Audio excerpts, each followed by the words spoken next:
Hey guys, welcome back to another episode of Geek Out. This week we're talking about some trailer stuff.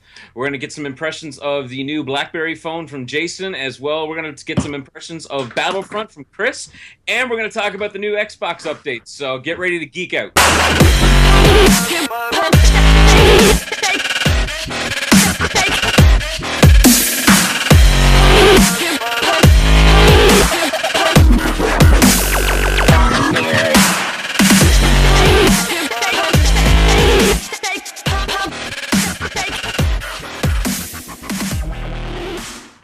Hey guys, and welcome back to another episode of Geek Out. I'm Steve. I'm Jason. I'm Chris. I'm Charles. And before we get started, I just want to bring to light, obviously this weekend there's been several really bad events in the world. We obviously had this terrorist attacks in Paris and in Beirut, as well there was a couple earthquakes around the world. So we're just sending our thoughts and our geek love out to anybody who's watching or listening that's been affected. We hope that you're pulling through and that this will put a bit of a smile on your face. But we're going to get right into it right now. We are going to head on over to Jason, and he got himself a new phone this weekend. And if you've been watching or listening to our podcast previous, Jason's obviously been talking about the Blackberry Priv, and we're going to get his first initial impressions of it. Jason, how do you find the phone? Blackberry's first Android phone. You like it? It's fucking great. I like it a lot. It's pretty solid, actually. It's to nobody's surprise probably that I went out and actually ended up buying one. I've been talking about it for a couple weeks, but it's a really well built device. But Jason, before, and I don't want to cut you off, but before you decided to go with the Priv, I know that you were kind of on the fence. You were looking at the new Nexus. There was a lot of different opinions. What pushed you over the edge to go Priv? So I went into a couple stores and I tested out the phones just to get I wanted to know, first off, the Blackberry Priv's key selling point is obviously the physical keyboard. I mean, if you're going to buy that phone, that's probably what your main push is going to be to actually decide to purchase it. And to be honest, I hate typing out on touchscreen devices. I can't stand it. I always make mistakes. Autocorrect is terrible. I don't know how many times I type ducking, but I never mean it. The internet knows what I mean. So yeah, that was my one thought was let's see if this keyboard on this phone is really worth using. And the Nexus, obviously, the price is obviously a big contention. I mean, this phone's priced at $400 on the 2-year term, almost $900 if you want to buy it flat out, which is crazy when you think about other device like the Nexus devices, closer to the $600 mark, and it has similar specs. So I mean, why would you want to buy the Blackberry, right? So, but to be honest, I felt the Nexus phone felt pretty cheap in my hands when I was, fondling it ever so sexily in the store. Yeah. So that was a big problem for me. That and Huawei. Is it Huawei? Is that Huawei? Well, yeah, whatever. I mean, yes, they make mobile phones. I believe this is their first Canadian phone launch with a carrier, if I'm not mistaken. They've had some with Rogers and stuff. They've had some shit phones on. It's not a brand that ever has inspired confidence in me. I don't know about you guys. I mean, they obviously make the turbo sticks and that's where they're key stuff. So, yeah. But as a phone manufacturer, I don't know. Whereas BlackBerry usually, I don't think anyone can really argue this. They usually use pretty top quality parts, when they build out their devices. I mean, even all the way back in their heyday, right? So BlackBerry's always been known for their resiliency and their toughness. I mean, I know people that have had iPhones for 5 minutes and it's destroyed, and people have BlackBerries going on 5 years and they're perfect, like they were brand new. I mean, I used to see businessmen that I'd serve in the store, men still using the old BlackBerry World Edition. Yeah, well, I can tell you right now, when BlackBerry started to shit the bed was when they started moving that fucking trackball into the middle. That trackball, we used to have to replace those back in the day in the stores, guys, like you wouldn't believe. But that being said, Jason, I have another question for you. In fact, actually, I'm going to throw it out there to everybody. Now that you've got your Priv, now that you enjoyed it, I mean, I don't think it's a big secret that in a world where you're competing with, your Androids, your iOSs, is this exactly, like, do you think this could potentially be the benchmark that saves BlackBerry as a company? I don't think they're ever going to be anywhere as close to what they ever were, but I think they have a really solid opportunity to get into a premium Android market. I think if they ditch BB10 altogether, or maybe release variants, like you could release the Priv with BB10. Honestly, so here's what's really interesting: the Priv has BlackBerry Hub already built into it, and I think it's probably one of the best parts about the software experience. From the edge, you can flip over the side, and you get options for your calendar, quick contacts, things like that. It's really useful. I haven't done much in terms of you can set up your email accounts through BlackBerry Hub and have it kind of link all that up. It's kind of redundant for me since my work email and my personal is through Gmail. So obviously it's Android. I'm going to use the built-in Gmail app, which probably runs a little bit better. But I'm actually quite surprised with how well integrated their actual core software components from BB10 have been ported over and runs really seamlessly into the phone. So. That being said, they probably should have jumped to Android. Oh, a long time ago. A couple years ago now. Yeah. They've been trying to go, with some different components of Android for a little while now anyway. But even their last few, their recent entry-level devices, like the Classic was an excellent device. I mean, the Classic was good. Yeah, they were all very good. I mean, it doesn't surprise me that they've made a great phone, and it's really impressing. Jason you've been a fan of BlackBerry for many years, and the only reason I jumped, you've had your Nexus, you've had your iPhone and everything, and I think that it's not a big surprise that they're going to have a hit with this one anyway. The only reason I switched is because the app support, right? BlackBerry's never been able to garner that same level of app support that they've always had, but now obviously with full Android, this isn't the Amazon Fire phone or anything like that has some half-assed Android component. Yeah. This is full-on Android 5.1. They are going to bring Marshmallow to it in the coming months, which is really nice. Awesome. I still fucking cringe at the thought of whoever is fucking naming these operating systems. Right? Oh, it drives me fucking crazy. Remember Kit Kat? Remember when they actually named it after a fucking chocolate bar? I don't understand. This is a good idea. Anyways, before that's a whole other conversation. Yeah, of course. Just a couple other key points. I think too, physically, the phone is a premium device. It feels like a $900 phone. I would put its build quality up there with probably the iPhone. In terms of actual premium physical build. Don't you ever put anything on that same shelf. Oh, I'd say we're there, sir. Just fucking. In fact, Jason, you were talking about how well the keyboard is even just kind of integrated into the body. I watched some reviews when I was looking to buy the phone. I mean, I actually hasn't done out. It's hard to tell it's a slider. It really is.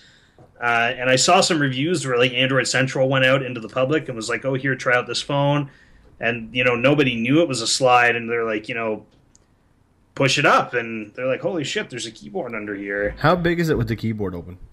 I was worried it was going to be pretty top heavy because the camera lens is quite large on the phone, but it probably makes it extend out another 2 or 3 inches. It's not terrible. The thing about this keyboard too is it's narrower than what you'll find on the Classic. Okay.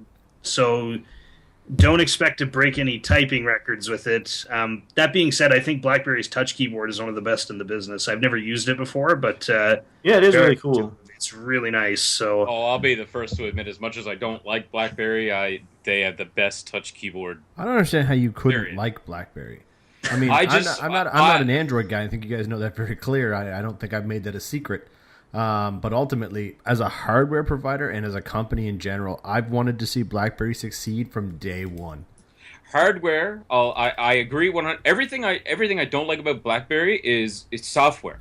I don't like their software. I don't like their software support. If they continue going on with BlackBerry 10, you mentioned earlier, do you think this is going to be our step in the right direction, Chris?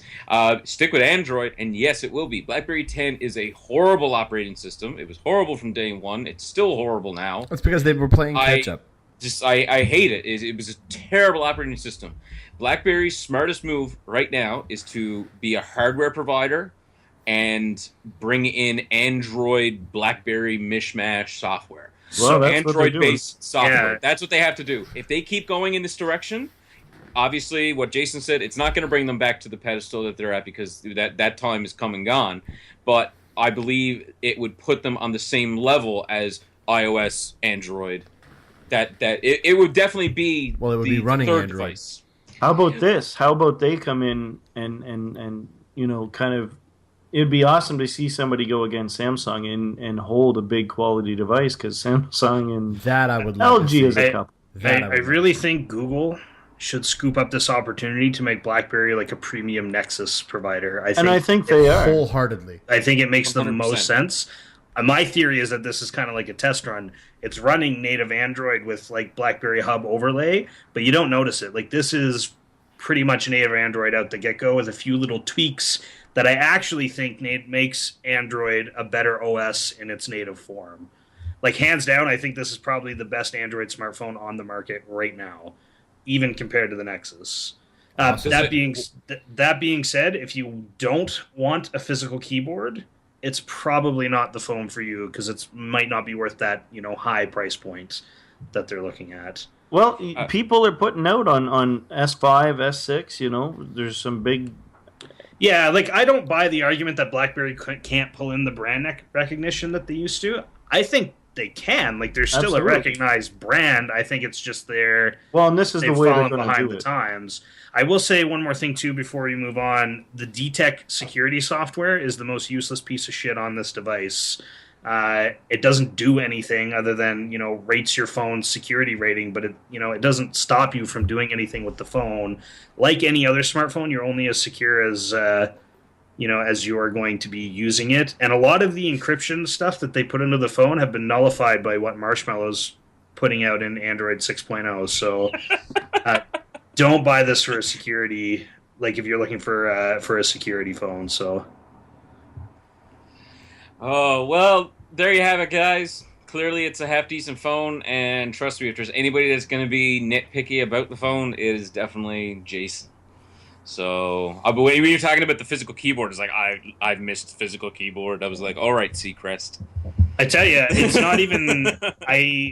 I'm getting used to it now, but I'm actually using the touch keypad more than the physical. They always had a good... Like, that's one thing I like about BlackBerry, But yeah, next up, this is just going to be a quick little mention that last week we did get another teaser trailer for Mass Effect Andromeda. Wasn't nothing special, no gameplay. It was really cool, though. They kind of did the whole that they were talking about, Shepard's out, new people in. It was the voice of... I got her name gone right now. But anyway. Jennifer Hale. Who voices Femme Shepard, just doing this kind of like, see you later kind of... Just to throw this out there, Steve, she's fucking from Newfoundland, so I'm kind of shocked you didn't remember her name. I don't remember everybody's name in Newfoundland, so maybe I'll get Alan Doyle to start writing down a name book. But anyway... it was just like a nice little kind of farewell message from Shepard, kind of introducing this new world, and then it kind of panned back and showed this really cool ship. And yeah, I'm looking forward to it. I really, really, really hope that EA doesn't get their EA-ness all over this fucking game, and they kind of go back to the old way they did, because, I mean, the best Mass Effect game was Mass Effect 1. 2 was kind of a good meld between the two, and then Mass Effect 3 was just absolute garbage. I don't touch my EA-ness. So I'm hoping that EA doesn't, fuck this one up, and this one goes back to the roots of Mass Effect and kind of go back to that Mass Effect 2, where you get the best part of the first one.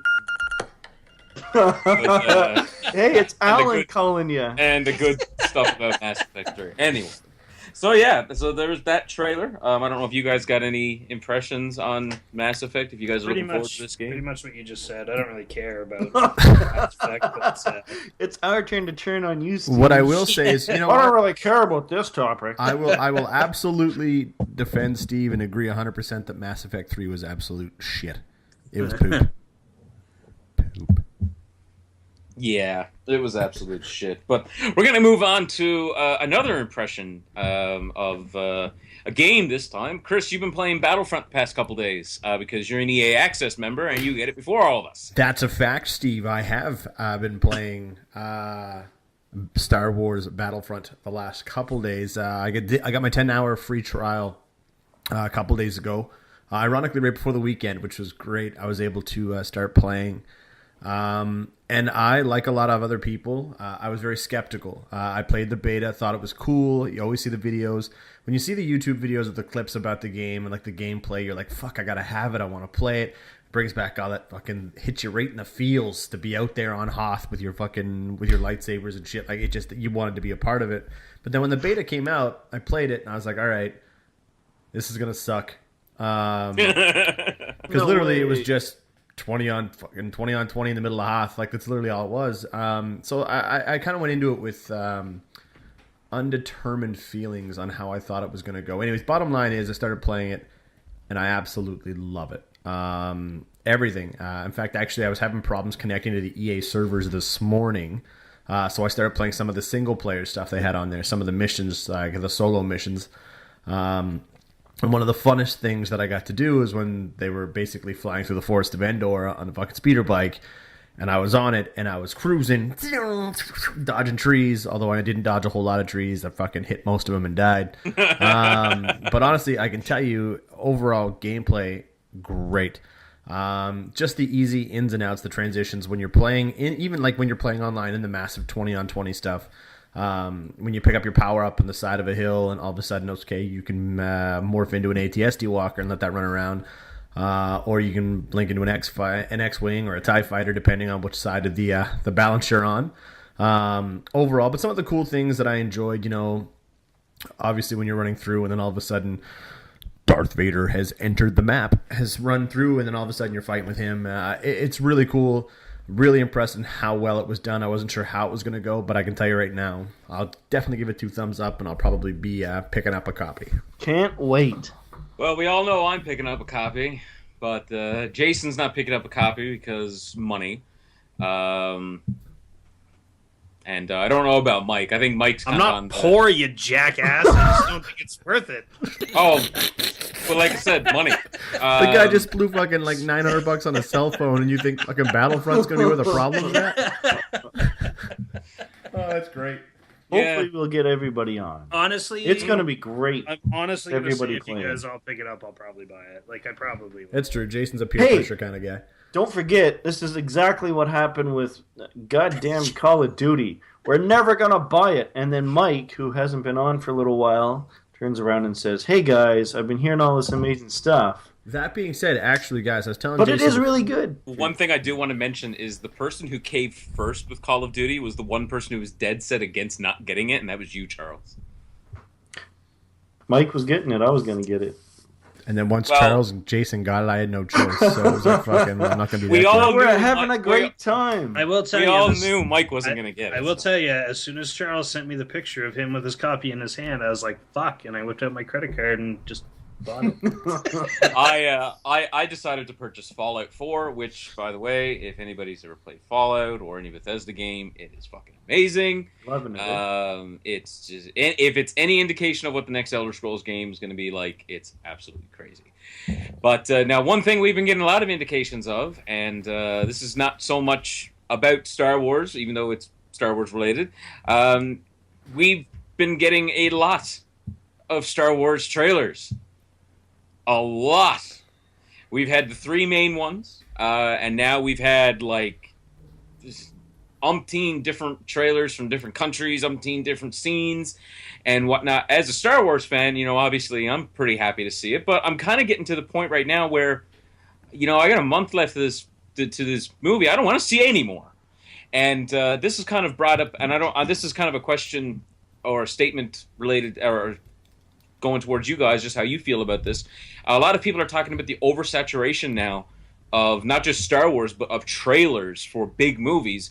Are they giving too much away? Are we seeing too much of the movie? What happened to the days where you got like 2 trailers and that's it, nothing else? Well, the good news for you, Steve, is where you said you can't see it opening month anyway. I mean, you might as well show them as many trailers as you can so you can get a chance to watch this movie.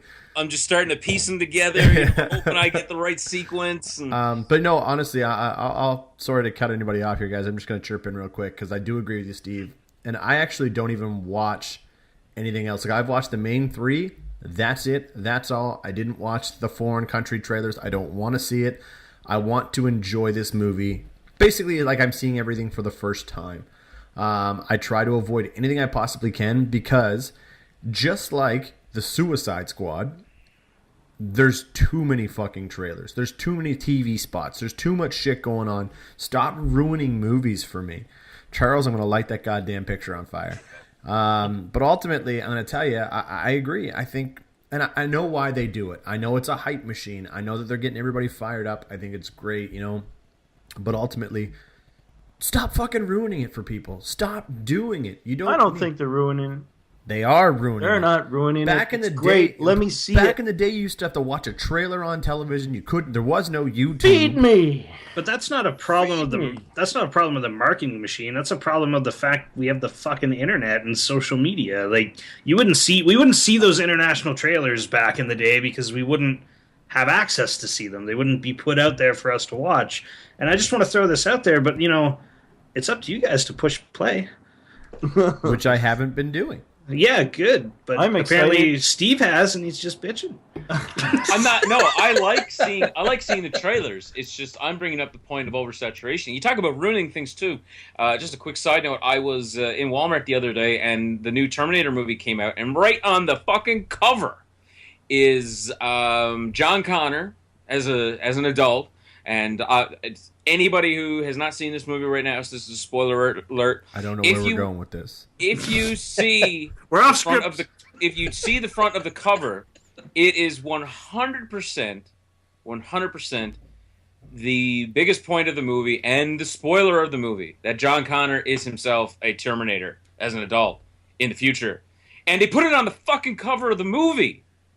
Like, man. First off, I think that's totally different than what you're talking about in terms of oversaturation. From fucking trailers to oversaturation. No, we're talking about John Connor on the cover of a Blu-ray movie. No, we're talking about spoilers and like how if there's too much out there, then sometimes it can spoil. We don't know shit about the Star Wars film. I don't care how many trailers you've watched.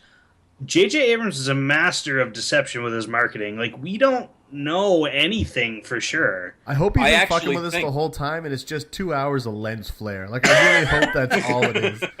It makes me so happy.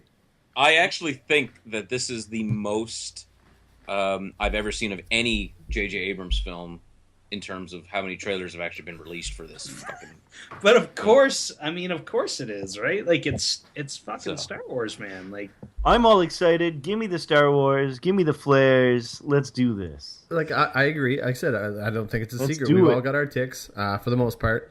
We're all gonna go. I'm amped up. But speaking of things that ruin things, real quick before we move on, LeBron James ruins the NBA. Okay, let's go with the new Xbox. They ruined LeBron last night. Xbox. Xbox One. Sorry. What an awesome update! I'm excited. Love the Xbox One update came out, guys, this week. I fucking love it. Yeah, I think it's gorgeous looking. My Xbox just turned on. Because I said Xbox. Look, see, it's right there. I'll tell you this: it looks like shit if you don't have a background on your Xbox screen. That's a fact. That is true. It's very gray. I just put a background on. Why not? Oh yeah, I mean, put a background in. But I didn't have one before, and now I need to get one because just take one of your achievements. You can put those on as a background. Then later on, it's true. Just put it on. I think the layout is a lot better. It's fast. Like, it is quick. They really improved the interface. My most exciting thing about it is I love how they redesigned the store to be very much more upfront. You don't have to go into like 3 fucking menus to get to like what's out now and what's coming soon. Like, you go over to store, bam, right there. I like the overall concept. Like you said, as soon as it fires up, it is quick. Getting to all the shit you need. I love the vertical layout versus the horizontal layout more than anything else. And just to touch on the personalization thing too, as far as you looking for wallpapers and stuff, the integration it has with Microsoft OneDrive as well is unbelievable. You can put your actual photos in there and use those as wallpapers too, right? So that's pretty cool. But yeah, I love the experience so far. It's been great. It's fantastic. One thing I tweeted out to Xbox and Phil Spencer and all that, hoping that they would read it. And one feature I've always wanted Xbox to introduce, because I love this feature on things because it helps me keep track of things that I want to get and stuff like that. I've always wanted a wish list on Xbox Store. The reason is I find when I'm looking for a game I want to purchase from the store, like, you know, just like a small indie game or something like that. I always forget the name or something like that. I just wish I had a place that I could just tag that, and then I could, oh yeah, I'm going to buy some Microsoft points, I'm going to go get that game. I'll go through my wish list and see it. So I just wish they had a feature like that we could just tag something for future. Well, man, go to the Xbox feedback page and you can actually start a request for that feature to be in. People will vote on it, and it might show up in one of the monthly updates. Because it's great for, you know, it's great for the App Store. You know, I keep track of apps that, you know, I just see in the App Store that I might not buy right away, but I'll get it later on. Or even on Amazon, like just things like I do Christmas lists and stuff like that on Amazon. Do you know what I want even more than the wish list? What? I want to be able to gift digital games to my friends. Right? Like at Christmas time, hey, or we for can birthdays help Mike. And shit. Like, and I know it's on the feedback page, but I think that would be a cool feature. I mean, I didn't expect it to come with the new Xbox experience. This was merely an overlay, so. But yeah, that would be, I mean, a pretty cool feature, because especially with the family sharing now, that, you know, if somebody you know is away and you want to get them a game for Christmas or whatnot, you know, instead of having to buy a physical copy, you know, buy them the digital copy and they'll immediately get it. I mean, iOS has that, which is kind of cool. I've done that a couple times. Have you guys noticed the one thing the Xbox update has actually taken completely away? What? Gesture support. You can no longer do gestures with the Kinect anymore. Yeah, fuck that. I don't ever give a shit about that anyway. Yeah, no one used it, but I'm just saying it's interesting that they've admitted to pulling it out. So I think the days of Kinect and the whole camera in front of your system are kind of on the way out. So I don't know. I still use the voice commands a lot. That's about all I use. But I think they're kind of on the way out, mainly because I just think that whole motion time is gone. I don't know. All I know is I'm watching in the corner of my eye, I just see Charles doing some like crazy shit. Well, I think, guys, I don't know if there's anything else really to talk about. We all love the experience on the Xbox One. But yeah, the Xbox One really experience, good. I think. Awesome, it's good improvement. I want to really, actually, I don't know if you've also streamed using your Windows 10, but it's that works very well. And I play my games on my computer sometimes when the wife needs the TV. Yeah, I've done that too, Charles. Casting very well. Casting works the other way too, like playing video files from Windows 10 to the Xbox One. Yeah, I find it very seamless if they're on the same network. Also, again, not inherent to the new Xbox experience. I think you could do that all along, but it was still pretty cool to. One big thing we forgot to mention was the fact that the Xbox One is now backwards compatible with a good chunk of 360 games. Obviously, there's going to be more coming. A good chunk. Under 10%. I thought it was half decent, but again, like, I mean, it's very small amount of games. I mean, compared to my library, there's maybe like 5 games that I own that are still there. I want Red Dead Redemption. Give me Red Dead Redemption, goddammit! Well, they've explained why. They actually apparently have come out and explained why Red Dead Redemption hasn't yet been approved, but. And it's all due to publisher licensing. Yes, publisher licensing. All that. And it's not just like the game licenses, it's actually like other licenses within the game that need to be approved to get it to work on the Xbox One. That's what makes it so tricky. I never really cared too much about backwards compatibility. I think it's super cool that they have it. I think it's a testament to Microsoft engineering that they were actually able to properly pull it off. Then again, Nintendo's had it already forever, and Sony really shit the bed with their rental service option. But with Nintendo, you had to pay for it. No, you can play Wii games on the Wii U. You don't need any sort of fucking payment or anything like that. Just pop the disc in and go. Oh, okay. You know what would be even more impressive is if they did full backwards compatibility, because, I mean, the Xbox 360 is compatible with most Xbox games. So it'd be really cool if they went all the way back. Because, I mean, I still got some Xbox games that are kicking around. That'll never happen. Kind of cool. Be happy we even got what we got. Oh, I'm completely happy with what I got. So, Chris, now that you're back, what are your full impressions of the new Xbox experience and the backwards compatibility? Honestly, I think it's amazing. Really well done. Again, now obviously with the lack of titles so far, it was actually really neat. I was going through because I'll talk about the one negative thing I didn't like first, and that was I didn't know exactly how to get the backwards compatibility portion and how to make it work. Like, there was no way until... Anyways, bottom line is, once I figured it out, I actually just went into my games, and I actually, as soon as I kept going over and looking at the catalog of things I had, it actually popped up in the arcade version of things that I had. So I was able to get my hands on, two titles that I digitally purchased before. I was playing Doom this morning, which was fantastic. Excuse me. And then I was playing... NBA Jam Tournament Edition. I also purchased that, and it was great. It took me back. I can't wait till more titles get added to it, but overall, I thought the experience was great. Flawless compatibility. Everything was good that way. Gameplay was smooth as shit. Honestly, it was great. It was really well done. I'm glad Microsoft finally did it. Yeah, no, it's definitely a step in the right direction. I downloaded Shadow Complex, which was one of my favorite 360 games.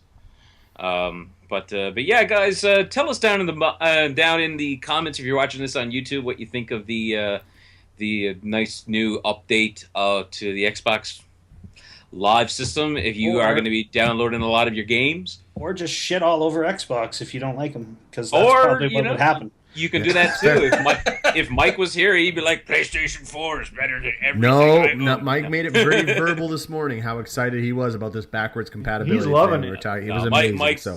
Mike's loving it. But yeah, it's definitely good. But guys, share your impressions down below if you're watching this on YouTube of all the things we talked about today. If you are a fan of the new BlackBerry phone, if you like trailers, do you like LeBron James? Yes. Who knows? Comment down below. Like and subscribe if you're watching this on YouTube. And if you're listening to us on iTunes, please share links so other people can subscribe to this on iTunes and SoundCloud. And come back every single week for a new episode of Geek Out. So this has been us geeking out this week, except for last week, because, But yeah, guys, we'll see you guys next week for another episode of Geek Out. Seacrest out.